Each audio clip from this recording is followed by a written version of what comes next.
The Royal Scots Dragoon Guards are on operations in Helmand.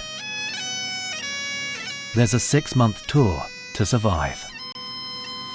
Hearing the bagpipes playing really does stir the sort of warrior blood in you. It sort of gets it flowing through your veins. The Warthogs take the British Army to places that other military vehicles can't. You do feel invincible. The Taliban absolutely hate us. What do these tough Scots think of you? Oh, I think it's probably best to ask them. I don't know actually. Public schoolboy. The ultimate public schoolboy. He's got that look about him, slightly chubby. As he's been well looked after in his life. The guys think he's brilliant.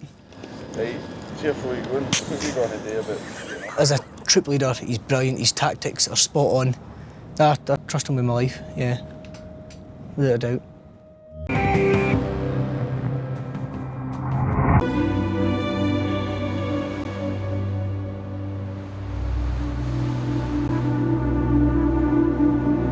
Lewis is a lieutenant from Scotland.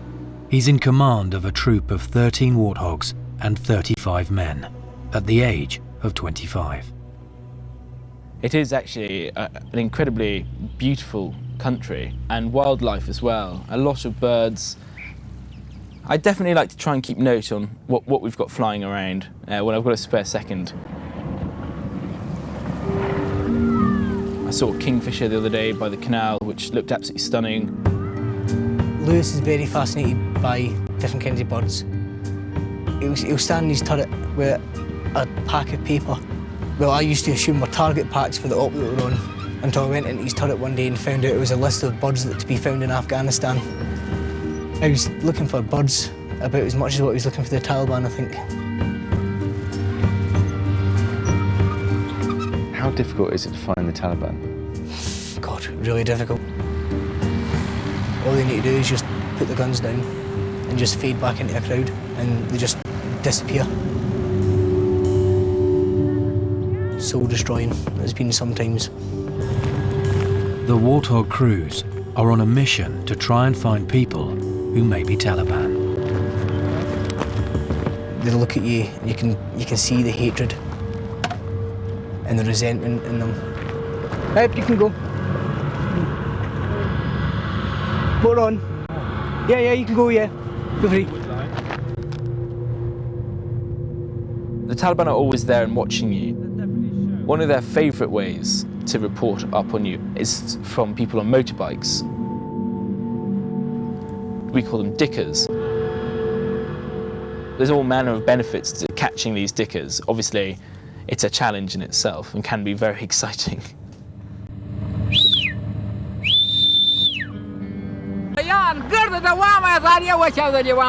Barking mad.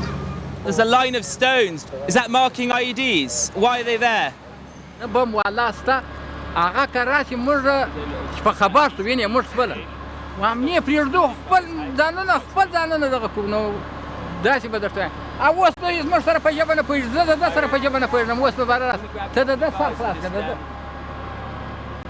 Is he a bit mad?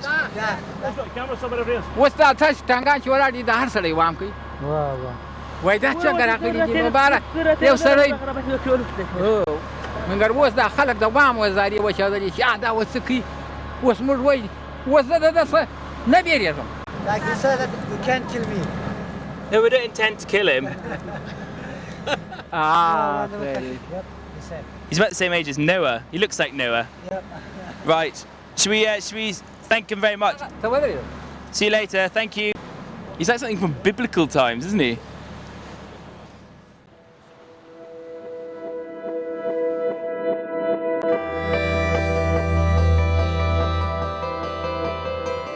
You're out on operations constantly. It's only a few days a month that we'll be back in a camp.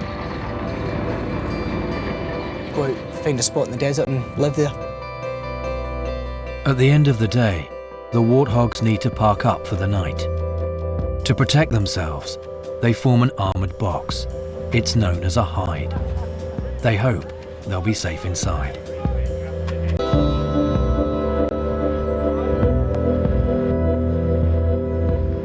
there's no point to rough it if you don't need to. So you should try and treat yourself to something slightly luxurious. Pyjamas, apparently it's scientifically proven that you have a better night's sleep in pyjamas. So yeah, I had them sent out. They're winners. I'd wear them all day, every day if I could. I don't think I'd be allowed to though. More clothes, some Sobrani cocktails, cigarettes, obviously, which are always quite nice now and again. Putting on your pyjamas, it all sounds so normal, but actually in the middle of the desert, it's all quite special and it really helps quite a lot.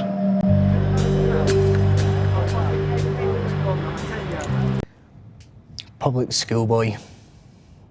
The ultimate public schoolboy. He's got that look about him, slightly chubby. As he's been well looked after in his life. Mo's my operator. He's my, deputy vehicle commander. You could look at it that way. Have we stopped annoying each other? We're pretty much like a married couple anyway. The guys think he's brilliant. Right, cheerful you going. What are you going to do about it? As a troop leader, he's brilliant. His tactics are spot on. I trust him with my life, yeah. Without a doubt.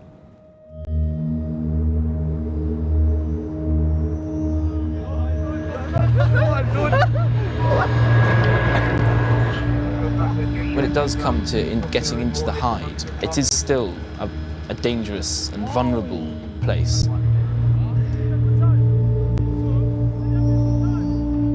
You know that you're a lovely target, but at the same time, you've got to relax.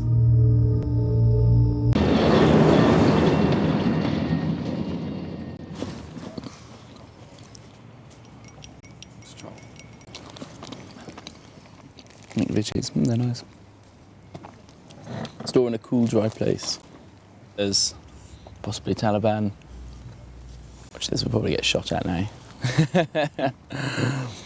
Eat my words.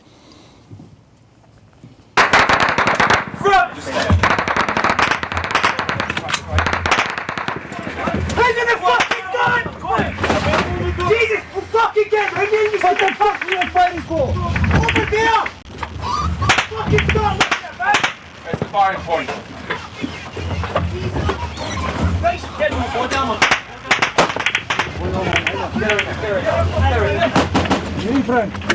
Taliban fighters fire from a compound just 80 metres away. Bullets hit the vehicles. I heard that coming off the right-hand side of the wagon. All your senses just go into overdrive. Your arms and legs and hands start shaking, purely just through the amount of adrenaline you've got in your body. It's nature's way of getting you ready to fight, and of course it happens in a split second.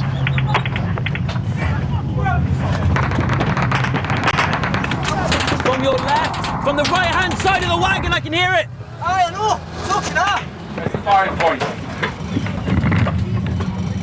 I can see firing point, 12 o'clock, mate, dust coming off at 4. Bang, yes. There they are.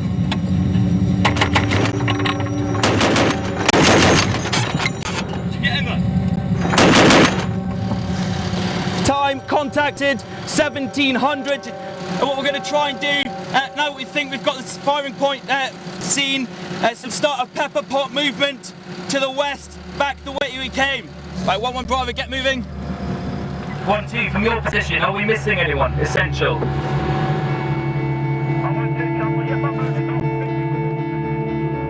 After a heavy exchange of fire, the Warthogs pull back under a smokescreen.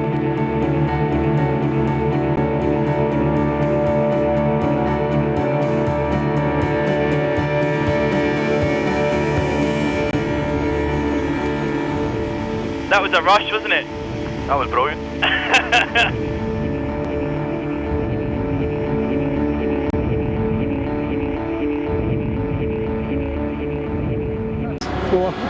I like Taliban like that. The guts to come take us on. I like it. We are using this as a trend. You still would not be able to pull it out. Is that correct, Ever? Yeah, roger. I got held up with some Taliban. I'll be there when I can. Out. My driver and I decided that we were going to call our Warthog Poppy. I couldn't give it a boy's name. can't really get any more important than Poppy. I always keep a little place for Poppy in my heart. Wagons on fire! Empty. Empty. All right, I'll just hold on. But the affection for their Warthogs is frequently tested.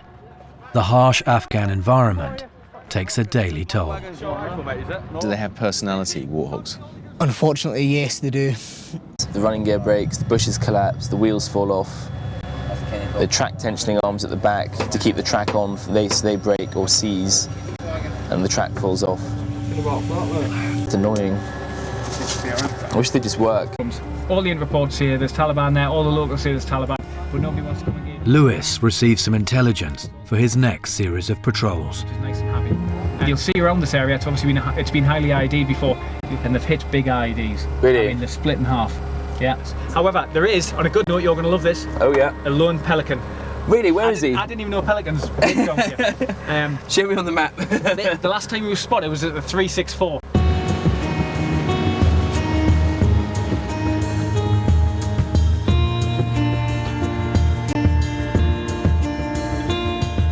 I don't know if pelican exists. I was told that he existed, so no pelicans as yet. But we've managed to find quite a lot of other birds, pied kingfishers and various other ones. So ringed plover, I think some of them, some terns. The patrol returns to the scene where the Warthogs were recently attacked, but intelligence suggests that the Taliban might have hidden IEDs in their path. IEDs are always in my mind because I see them as our main threat. I try not to think about them. There's still that feeling almost of helplessness when it comes to IEDs. Terrifying bits of kit. If the vehicle hits an IED, the commander will get effectively fired out of the turret, possibly landing up to maybe 20 to 30 feet from the vehicle. Boom! Max's section, which he was at the front of, pushed past us about 100, 200 meters away.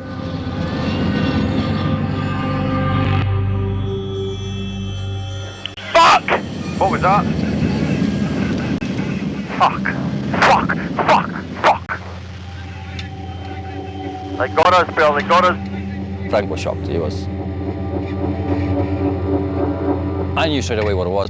As soon as it went off, I knew it was ID.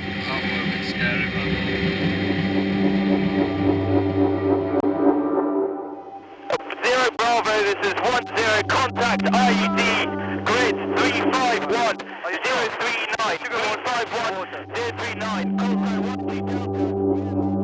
You know, your heart really is in your mouth. It's my troop, and everything that happens is my responsibility. Right, 12 Delta, confirmed to me that it was your call sign that was definitely hit. It was the rear module, and there's no casualties in the back. There's no one in the back, over. 1012 Delta, yeah, all call signs on the wagon is okay. Max and Frank are lucky. They escape without injury, but the vehicle is badly damaged. 12 Delta cutting in, yes, our track's blown off, our track is lying in the water. All call signs remain firm just now. And you, 12 Delta 10. You know what would be scary? We parked on the secondary device. It's very rare to have an IED go off, and that's the only IED in the area. And further to my right next to the wagon, I can see a drum, like a grease drum with white wires coming out of it. So there's no way that we can recover this. About 50 centimetres to the right of his vehicle, there's a possible secondary device. It meant we couldn't move, and it meant we were static. It feels you feel a little bit like a duck in duck hunt, I think, at the fair, just in a line, sitting there in the open. It was quite a moment.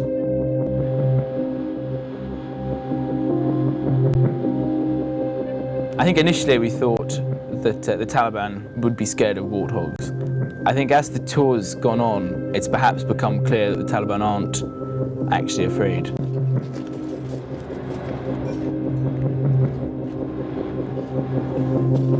Right, roger. All call signs, stay mounted. Everyone stay static just now.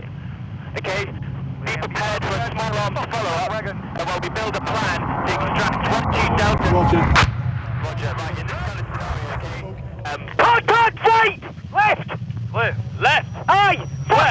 RPG! Where? And they'll call out Brimstone. RPG! Where is it? Over the left-hand side of the wagon! And if you fucking listen instead of fucking trying away, Did it fire at our wagon? I don't know where it fired, I just heard it fucking fire. One to the call signs, a contact left RPG, that's to our north. Everyone scan. Fucking, we can still fire, we don't know the game, you fucking dickhead. Wait, Mo, the RPG, obviously I was looking at 212 Delta, what?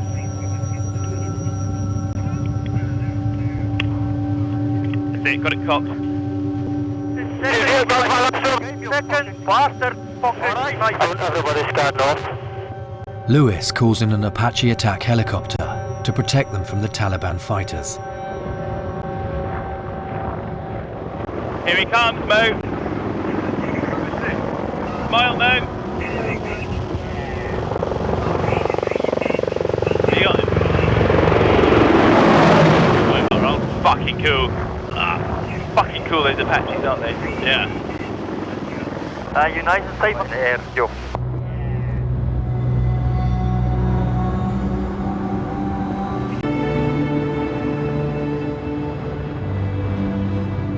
The specialist team arrive.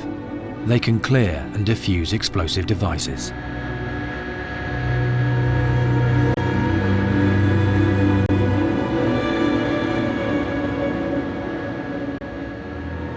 It's a very, very slow process.